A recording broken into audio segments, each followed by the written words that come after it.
राज्यभरात अतिवृष्टीमुळे शेतकऱ्यांचं मोठं नुकसान. संभाजीनगर, नांदेड, हिंगोली, नाशिक, सोलापुरात हजारो हेक्टरवरील पिकांना फटका. शेतकऱ्यांची सरकारकडे मदतीची मागणी.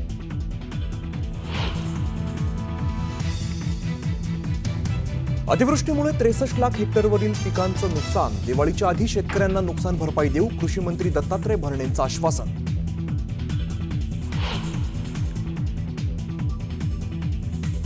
भुजबळ मंत्रिमंडळात आहेत. मराठा आरक्षण GR का रद्द करून घेत नाहीत? फडणवीस आशेचा किरण या भुजबळांच्या वक्तव्यावरून विजय वडेट्टीवारांचा निशाणा.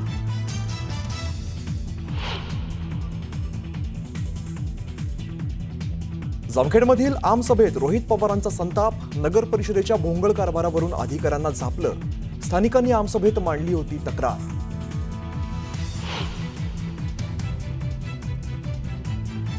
नाशिकच्या त्र्यंबकेश्वरमध्ये ठेकेदारांच्या गुंडांकडून पत्रकारांना बेदम मारहाण. त्र्यंबकेश्वरच्या शासकीय रुग्णालयात जखमींवरती उपचार सुरू.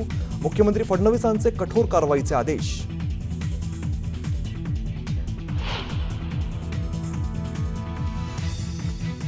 ठाण्यातील वाहतूक कोंडी विरोधात मनसे आक्रमक. ठाण्यात काढण्यात आलेल्या मोर्चात नागरिकांचाही मोठा सहभाग.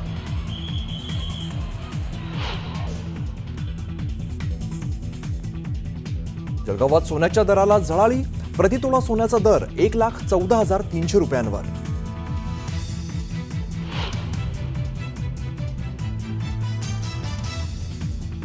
H1B व्हिसाधारकांनी 24 तासाच्या आत अमेरिकेत परत या. मायक्रोसॉफ्टच्या कर्मचाऱ्यांना सूचना. H1B व्हिसाची फी $1,00,000 करण्याचा ट्रम्प यांचा निर्णय.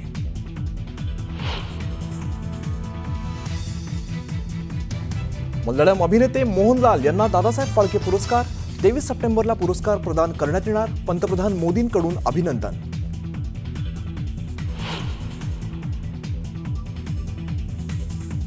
आणि दिल्लीतील लवकुश रामलीलामध्ये रावणाची पत्नी मंदोदरीची भूमिका मॉडेल पूनम पांडे साकारणार. यावरून अयोध्येतील साधू संतांमध्ये नाराजी.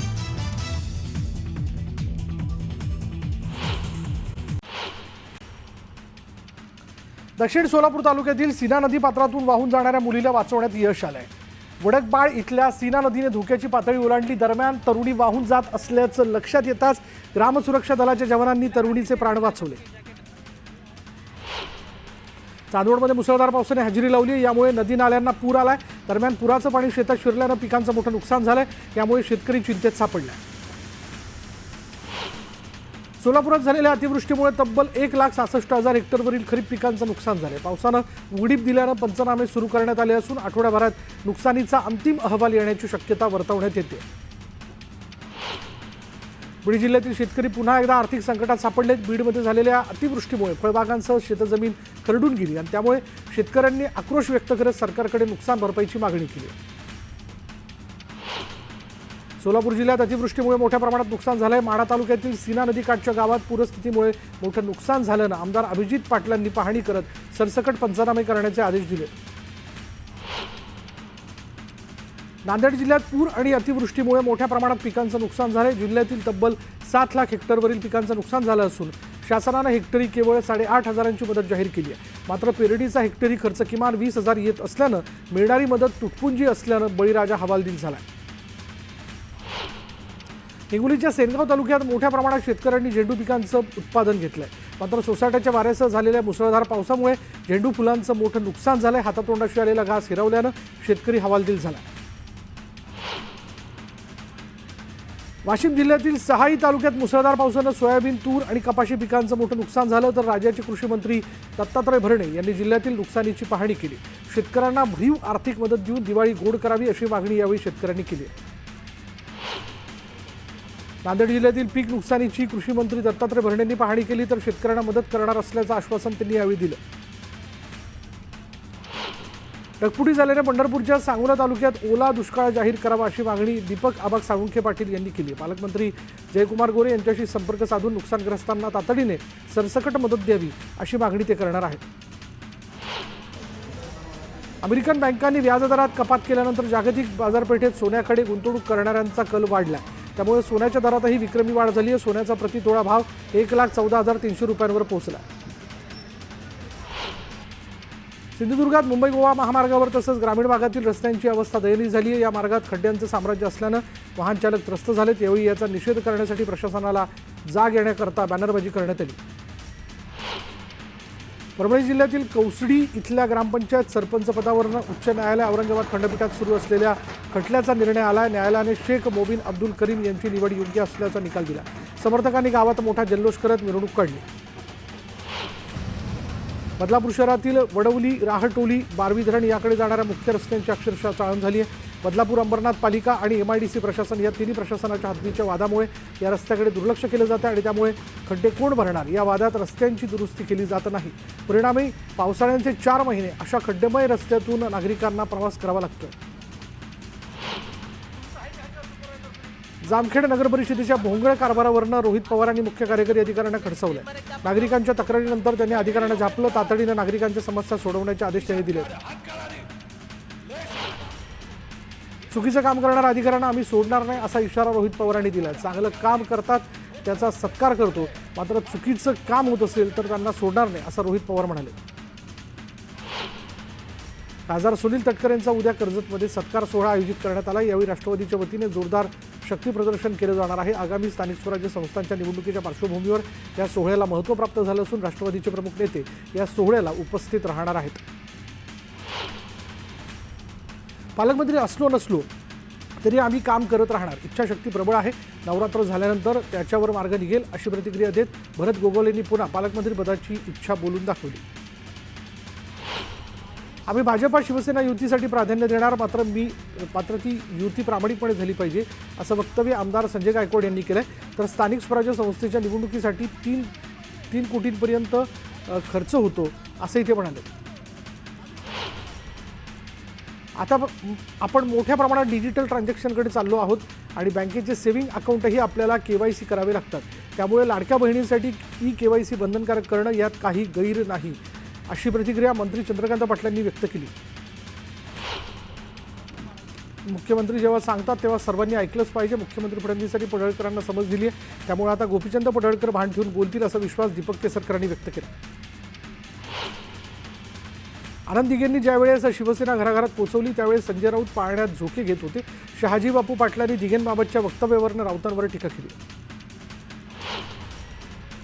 संजय राऊत वारंवार आनंद दिघेंचा अपमान करत असल्याचं वक्तव्य मंत्री योगेश कदमांनी केले। दरम्यान त्यांनी राऊतांच्या वक्तव्याचा निषेध केला। भारत पाकिस्तान सामन्याच्या जाहिराती सोशल मीडियावर प्रसिद्ध करू नका असं पत्र शिवसेना उभाटाकडून सोनी वाहिनीला देण्यात आलं। दरम्यान आधीच्या सामन्यात जाहिराती केल्या, मात्र आता जाहिराती करणार नाही असं आश्वासन सोनी वाहिनीकडून देण्यात आलं। मंत्री अतुल सावेंच्या कारवर दगडफेक करण्यात आल्याची घटना समोर आली। संभाजीनगरच्या पुंडलिक नगरच्या कार्यालयासमोर उभ्या असलेल्या कारवर ही दगडफेक करण्यात आली। दुपारी 12 वाजण्याच्या सुमारास एका तरुणाने ही दगडफेक केली। पोलिसांनी दगडफेक करणाऱ्याला ताब्यात घेतले। दरम्यान सावे कारमध्ये नसल्यानं मोठा अनर्थ टळला। पोलिसांकडून अधिकचा तपास सुरू आहे। पोलीस महानिरीक्षकांना गोट्या गीते हा समाजसेवक आणि सज्जन वाटतो का? त्याला एवढ्या सहजासहजी मकुकामधून का वगळलं असा संतप्त सवाल विजयसिंह बांगर यांनी विचारत संताप व्यक्त केला। तर उद्या गोट्या गीतेचा समाजसेवक म्हणून पोलिसांनी सत्कार नाही केला तर नवलच असा टोलाही त्यांनी लगावला। मुंबई अहमदाबाद बुलेट ट्रेन प्रकल्पाचा आज महत्त्वाचा टप्पा पार पडला आणि या बुलेट ट्रेनसाठीच्या शिळफाटा ते घणसोली मार्गावरील 4.88 किलोमीटर लांबीच्या बोगद्याचा शेवटचा भाग ब्रेक थ्रू करण्यात आला आहे। कंट्रोल ब्लास्टिंगद्वारे शेवटचा भाग तोडत बोगद्याचा हा टप्पा पूर्ण करण्यात आला। National high speed rail corporation लिमिटेडने याबाबतची माहिती दिली।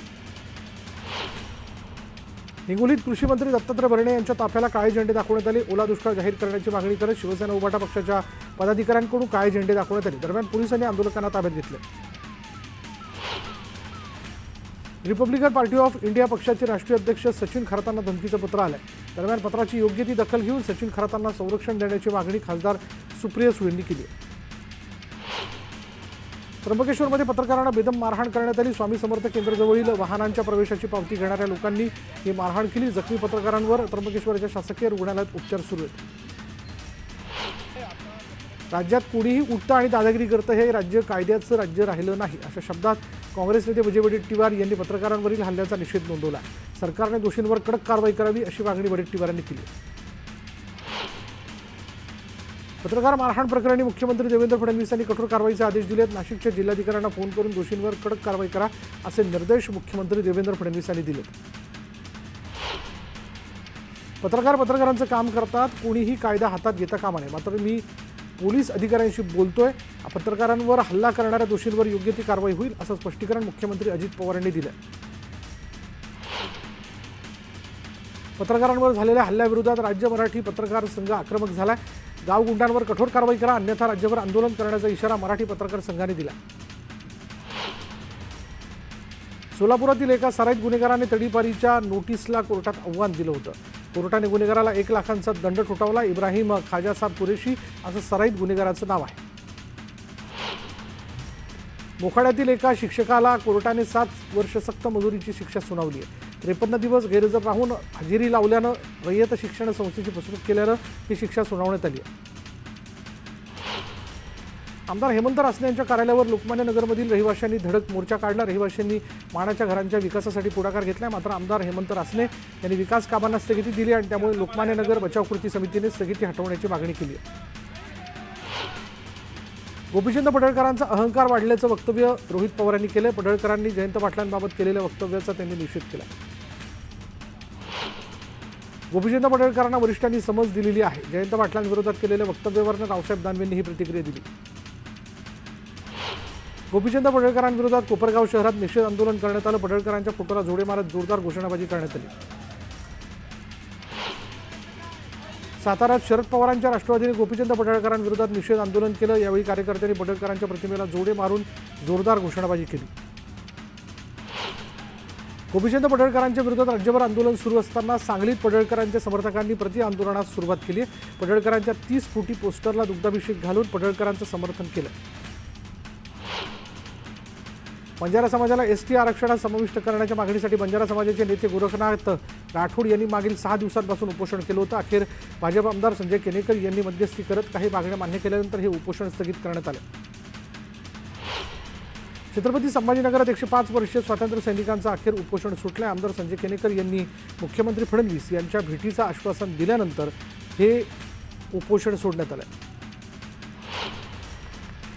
पुण्यात जपानी मराठी इंग्रजी शब्दकोशाचं प्रकाशन करण्यात आलं. जपानचे वाणिज्य दूतावास प्रमुख यागी कोजींच्या उपस्थितीत हा प्रकाशन सोहळा संपन्न झाला. अकोल्यातील डॉक्टर पंजाबराव देशमुख कृषी विद्यापीठात आयोजित करण्यात आलेल्या 3 दिवसीय शिवार फेरीला शेतकऱ्यांनी उत्स्फूर्त प्रतिसाद दिला. या फेरीच्या माध्यमातून शेतकऱ्यांना विविध पिकांची प्रत्यक्ष पाहणी करण्याची संधी उपलब्ध करून देण्यात आली. छत्रपती संभाजीनगरच्या कडेठाण इथल्या श्री महालक्ष्मी देवीच्या नवरात्र महोत्सवाची जय्यत तयारी सुरू आहे. मंदिर परिसर स्वच्छ आणि सुंदर करण्यात आला. भव्य रंगरंगोटीने मंदिर उजळून निघालेला बघायला मिळतोय. 9 दिवस वेगवेगळ्या रूपांचं दर्शन यावेळी होणार आहे. शिर्डीच्या साईबाबांच्या समाधीचं मधुर भांडारकर यांनी दर्शन घेतलं. यावेळी त्यांनी पूजा केली. दरम्यान मंदिर संस्थांकडून त्यांचा सत्कारही करण्यात आला. गोंदियाच्या सूर्या टोला इथल्या 25 तरुण डोंगरगडच्या दर्शनासाठी पायी निघालेत. सूर्या टोला ते डोंगरगड पायदळ यात्रा करून पहिल्या दिवशी मातेचं दर्शन करणार आहेत. वाशीमध्ये लग्नाच्या नावाखाली फसवणूक करणाऱ्या 4 जणांच्या टोळीला पोलिसांनी अटक केली. त्यांच्याकडून दागिन्यांसह 1,25,000ची रक्कम जप्त करण्यात आली. लग्नाच्या पहिल्याच रात्री दागिने घेऊन नवरी पसार झाली होती. कर्जतच्या गवळवाडीमध्ये भरधाव ट्रॅक्टर नदीत कोसळला. यात ट्रॅक्टर चालकाचा मृत्यू झाला. संकेत बार्शी असं मृत्यू झालेल्या चालकाचं नाव आहे. लातूर शहरातील औसा रोडवर कारमधून चोरट्यांनी रक्कम लंपास केली आणि यावेळी चोरट्यांनी कारमधून 29,70,000ची रक्कम चोरली आहे. चोरीची संपूर्ण घटना सीसीटीव्ही कॅमेऱ्यात कैद झाली. महाड तालुक्यातील कुर्ले गावात भटक्या कुत्र्याने 3 ग्रामस्थांवर हल्ला केला. या हल्ल्यात 2 महिला आणि 1 तरुण जखमी झाला. या तिघांवर माणगाव उपजिल्हा रुग्णालयात उपचार सुरू आहेत. कारवरील नियंत्रण सुटल्यानं परभणीच्या जिंतूर शहराजवळ कारचा अपघात झाला. या अपघातात 2 जण गंभीर जखमी झाले असून जखमींवर जिल्हा शासकीय रुग्णालयात उपचार सुरू आहेत. भिवंडी बडपे मार्गावर भरधाव कारने एका दुचाकीला जोरदार धडक दिली. या 2 जण गंभीर जखमी झाले. अपघाताची संपूर्ण घटना सीसीटीव्ही कॅमेऱ्यात कैद झाली आहे. जखमी दोघांवर रुग्णालयात उपचार सुरू आहेत. सांगोल्यात 3 जण पाण्यात वाहून गेल्याची घटना घडली. यातील एकाचा मृत्यू झाला. दरम्यान 2 जणांचा शोध घेण्यात येतोय. गोंदियामध्ये लाचखोर सहाय्यक अधीक्षकावर एसीबीने कारवाई केली. पेन्शन रजेची आणि इतर कामाकरता 1,50,000 रुपये लाचेची मागणी करताना रंगेहात अटक करण्यात आली. मनोज बाबूलाल जांभूळकर असं अटक केलेल्या अधिकाऱ्याचं नाव आहे.